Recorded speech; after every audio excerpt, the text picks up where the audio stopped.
અને ઈ રાવણ ને જેથી ક્રોધ આવ્યો ભલા માણા અભિમાન આવ્યું રાવણ ને અવતાર આવો પછી રાવણ ની વાત કરે ને બાપા કારણ કે રામ કરતા રાવણ બહુ ઉંમરમાં મોટા છે અને કહેવાય ગયો રાવણ ની ભક્તિ એવો શિવ ઉપાસક અને મહાદેવની સ્તુતિ કરે અને એમાં મહાદેવ એમ કહેવાય પ્રસન્ન થાય આંખ ન ખોલે તો પોતાના એમ કહેવાય આંતરડા કાઢી અને એનું વાદ્ય બનાવી અને શિવ સ્તોત્રના ગાન કરતો હોય અને સતા શિવ આંખ ન ખોલે અને તેથી વી ભુજાઓથી કૈલાસ ઊંચો કરતો હોય અને એની વી ભુજાઓ એની હો આંગળીઓ અને આકાશ રૂપી સરોવરમાં એની આંગળીઓ રૂપી કમળ ખીલ્યું હોય અને એની અંદર નાનો એવો ભમરો બેઠો હોય એવો કૈલાસ દેખાતો હતો. આવો રાવણ. બ્રહ્માજી પૂછીને લેખ લખે. કોઈનો જન્મ થાય એટલે બ્રહ્મા રાવણને કહે કે એકચ્યુઅલી આનો શું લખો એટલે રાવણ રિપોર્ટ કરે પછી લખાય. આવો દાદાગીરી જેવો તેવો નહીં. તેની કોથળી પીને રાવણ ન થવાય. આવું તપ કરે એને રાવણ થવાય. ઘણા નથી આજ મેં આ વંડી કોણે કરી નાખી હતી તારીમાં તું કોથળી નાખી ગયો છો એવો રાવણ. એટલે રાવણને એટલું બધું ભાઈ અભિમાન આવ્યું કે શિવ આ જે કૈલાસ ઊંચો કર્યો ને પછી રાવણ કૈલા પાછો લંકા વયો ગયો એટલે ભોળાનાથને પાર્વતીએ કીધું કે એ માથાળો અહીંયા નહીં હો કોઈ દી. ભલે તમારો ભક્ત રહ્યો ને તમારો શેલો હોય તમે આખું બંધ કરીને ઈ ડોહે ઊંસું કર્યું ને બધું હલબલી ગયું. છોકરા બરફમાં એવા હરતા હતા કાર્તિકીને પકડો તો ગણે લહરીને જાય આમાં બધું હલો ફોલો કર્યું. એ તો સારું છું ગણેની હોય હાથમાં આવી જઈને બે છોકરાને પકડીને બે. પાર્વતીએ સોખી ના પાડી કે તમારો ભક્ત હોય તો અહીંયા લંકા જઈને એને કહો તમારી પૂજા કરી લે, અહીંયા નહીં. રાક્ષસ સ્થાન એના માટે અલગ, કૈલાસમાં નહીં. પછી ભોળાનાથની પૂજા કરવી હોય એટલે ત્યાં બેઠા બેઠા રાવણ એમ કે મહાદેવ હાજર હોવ સાહેબ હર હર મહાદેવ કરતો એમ કહેવાય ભોળિયો નાથ સીધો કૈલાસથી લંકા કલ્લે રાવણ પૂજા હબ. આવી દાદાગીરી. બ્રહ્મા લેખ પૂછીને લખે. એ નવગ્રહને ઢોલીએ બાંધીને બેઠો હોય, 12 મેઘ જેના પાણી ભરતા હોય. તમે કલ્પના તો કરો. વીજળી તો કહેવાય ગયો સાહેબ રાવણની પત્નીના કાનમાં એરિંગથી ઝૂલતી હોય. હા, શું એની તાકાત. પછી એને વિચાર આવ્યો કે શિવ હું કહું એમ કરે છે.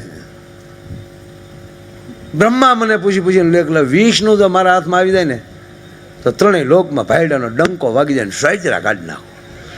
પછી તો બાપુ એક જ પ્રકારનું રાવણને વેન થઈ ગયું. જે મળે કે વિષ્ણુને ભલે વિષ્ણુ ક્યાં છે, એ વિષ્ણુ ક્યાં છે. એક જણો કે ભાઈ સાંભળે રાડ્યું નાખમાં હમણાં પાતાળ લોકમાં બલિ રાજા છે ને એને અને વિષ્ણુને હારા સંબંધ થયા છે. બનેવી બિનોસ વિષ્ણુ બલિના લક્ષ્મી રાખડી બાંધીશ. કોણ अपने वाला बलि? हाँ तुम्हारे वाला દૈત પુત્ર. હા, રાવણનો મગજ ગયો. હવે એ કરે આપણો એક મગજ જાય તો એટલું તોફાન કરીને એ કરે 10 મગજ જાય છે ત્યારે કેવી પરિસ્થિતિ છે. તપેલ ત્રાંબા જેવા 20 નેત્રો બન્યા ભાઈ અને સીધા પાતાળ લોકમાં રાવણ અતિ ક્રોધમાન બલિના દ્વારે આવીને મીડો રાડ્યું નાખવા. બલિ, એ બલિ બાર આવ. બલિ, એ બલુ. બલિ દાદા સાંભળી આમ જા દરવાજાની બારી ખોલીને બહાર આવે ત્યાં લંકેશ આયે. લંકેશ પાતાળ લોકમાં બલિરાજ તમારું સ્વાગત કરે છે. પધારીએ લંકેશ. પધારવું નથી. વિષ્ણુ ક્યાં છે? પણ આયે તો સહી. હવે આવવું નથી કીધું ને. વિષ્ણુ ક્યાં છે? મારા દ્વારે જ રહેતા હતા, ચોકીદાર તરીકે જ રહેતા હતા. પણ મારા બેને મને રાખડી બાંધીને મેં કીધું કે બેન બલિરાજાની રાખડી ત્યારથી કહેવાય છે આપણે કે બેન માગી લે રાખડીમાં તને શું આપું કે બીજું કાંઈ નથી જોતું પણ હે ભાઈ મારા પતિને મુક્ત કરો. મગર 3.5 ડગલામાં પૃથ્વી માપી. તેથી બલિને વચન આપ્યું કે હે બલિ માગ માગ માગ. સાહેબ મસ્તક ધરી 3 ડગલામાં પરમાત્માએ પૃથ્વી માપી લીધી. અડધું ડગલું નહોતું દેવાતું અને તેથી બલિ મસ્તક દઈને ઉભો રહી ગયો. મારા મસ્તક ઉપર પગ મૂકી ગયો અને જેવો બલિ રાજાના મસ્તક ઉપર ભગવાને પગ મૂક્યો ત્યારે બલિ જીભે નારાયણના તળિયા ચાટતો હતો કે બલિ શું કરે છે. કે અમારા રાક્ષસોના વાળે કાંટા જેવા હોય અને તારું તો કમળની પાંખડી જેવું પગનું તળિયું છે. તો મારા બાપ, અમારા વાળથી તને દુઃખ થયું હોય તો આ બલીને માફ કરજે. માગ બલી, મારા દ્વારે રખોપા કરી મારા બાપ. એટલે રખોપું કરતા હતા. પણ મહારાજ, હમણાં જ મારા બેન મને રાખડી બાંધી, મેં એને મુક્ત કર્યા છે, અત્યારે છે નહીં. મને બતાવો એનું સરનામું આપ. એકવાર વિષ્ણુને બતાવી દે અને જો ભૂકાનો કાઢી નાખું તો હું રાવણ નહીં. ઓળખેશ તું મને કોણ છું? મહારાજ માફ કરે પણ થોડાક શાંત થાવ. આવો બેસવું નથી. એકવાર મને વિષ્ણુને બતાવી દે. પણ મહારાજ થોડાક શાંત થાવ.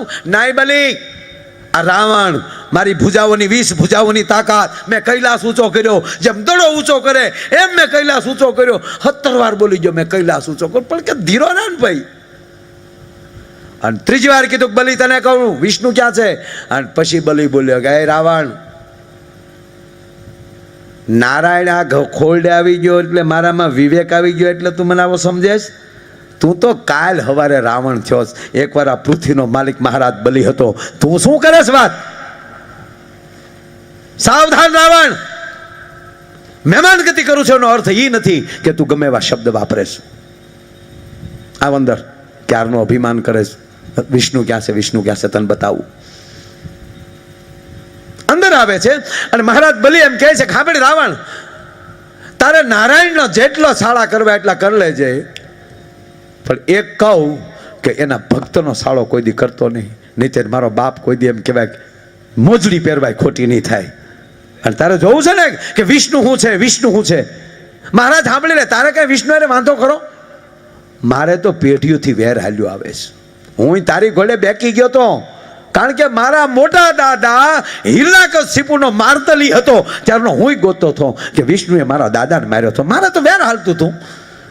અને જેથી ઈ માપવા માટે હું નીકળ્યો અને મારા ગુરુ શુક્રાચાર્ય ના પાડતા હતા તોય મેં કીધું માગી લ્યો. વામન થઈને મારી ઘરે આવ્યો અને વામન થઈને જ્યારે વિરાટ બન્યો અને 3 ડગલામાં પૃથ્વી માપી લેતો હોય એની હારે ગાંડા વેર કરાય?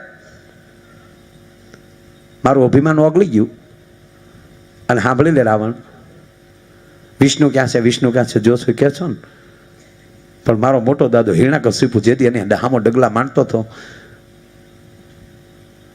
અને જેણે થંભ ધગાયો. આહા, હવે એ તને પછી કહું રાવણ, પણ પેલા અંદર ગુડા. ક્યારના મહારાજ તમે રાવણ એમ કહો છો કે મેં કૈલાસ ઊંચો કર્યો, કૈલાસ ઊંચો કર્યો. તો હવે આ હામો પટારા છે ને એ મારા દાદા હિરણ્યકશિપુ વખતના પટારા છે. એમાં એક પટારો ખોલ્યો અને પટારો ખોલ્યો તો દાદા એમાં 2 ચક્ર પીડ્યા હતા. એમાં એક ચક્ર બારો કાઢ્યો. હવે જેને 20 ભુજાની તાકાત સાહેબ, અને ચક્ર કાઢવા માટે એ પટારો આમ ખોલી અને આમ ચક્રને અડ્યું પણ ચકરડું હલ્યું નહીં. બીજો હાથ નાખ્યો. હાથની તો તાણ નહોતી. ઝાઝા હાથ હોય ને તો આમ વાયડીમાં ન ભરાવાય.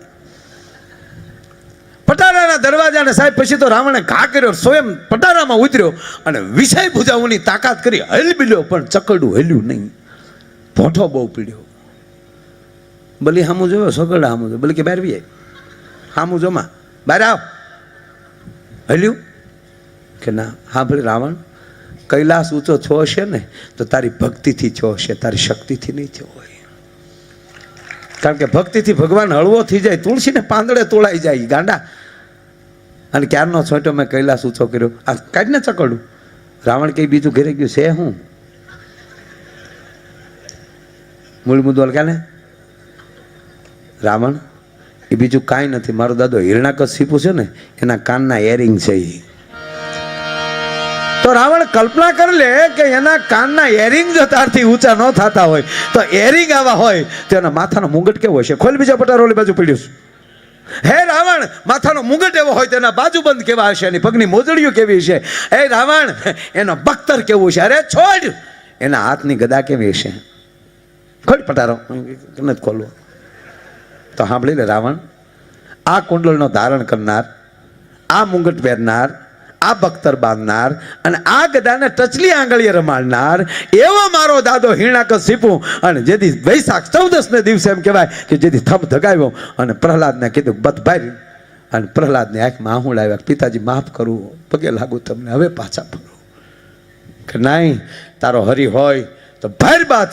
તો ઈ જા વૈશાખ 14 ને દિવસે મારા દાદા પ્રહલાદે જેમ કહેવાય કે થંભને બથ ભરી અને ઈ થંભ ફાટ્યો અને અંદરથી નારાયણ પ્રગટ્યો. તો આ ગદાને રમાડનારને ઓળિયા પકડ્યો, પોતાના ખોળામાં નાખ્યો અને પોતાના આંગળાથી ચીરી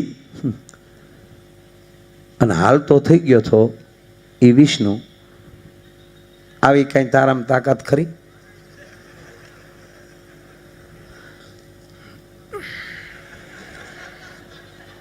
હે રાવણ, માનવ બનીને આવે ને તેથી સાળો કરવો હોય તો કરજે, પણ એના ભક્તોનો સાળો કરીને પછી ક્રોધિત કરજે, પછી તને બહુ મજા આવશે. બાકી અત્યારે એનો સાળો કરવા જેવો નથી. લંકા ભેગો થા અને એનું ભજન કર. કહેવાનો મારો અર્થ કે આ એને ગોતવા જાય તોય જડે એવી પરિસ્થિતિ છે નહીં, પણ આવી પરિસ્થિતિમાં અને આવા માહોલમાં ઘડીક બેહવા મળી જાય, આવા મંડપોમાં બેહવા મળી જાય અને જ્યાં વ્રજવાણીના જાપામાં જેથી ઢોલ વાગ્યો હશે અને તેથી 140 જગદંબાઓ એમ કહેવાય કે એ તેથી રાસરમય છે અને એની અંદર રાસમાં તલીન થતા થતા થતા આત્મા વિલોપન થઈ ગયા છે. તાલમાં તો ખાલી ખોખા નાચતા હતા અને જે ઘટના ઘટી આપ જાણીએ છીએ. અને જ્યાં ઢોલ બંધ થાય અને બધાય ખોખા જોઈ એમ કહેવાય કે શરીર ધરતીમાં હમાઈ જતા હોય. મારો કહેવાનો સૂર બસ એ ધરતીની ધૂળ આપણને અડી જાય ને તો એ આપણું કલ્યાણ થઈ જાય. કારણ કે અહીંયા એવો રાસ રમાણો છે ભલામાં. અને એ ભૂમિમાં મને પણ આવવાનો અવસર મળ્યો, હવાયક થયો છે. દિવસે પણ કથા અને આ બધું છે એટલે હું કોઈ થાકતો તો નથી જ તે ભાઈ, એ વાત 100%. પણ અહીંયા સમયને લક્ષમાં લઈ અને આજના કાર્યક્રમને હું અહીંયા વિરામ આપું છું, પૂરો નથી કરતો. ફરીવાર પાછા જ્યારે જ્યારે આ ભૂમિ પુકારશે ત્યારે ફરીવાર મળશું.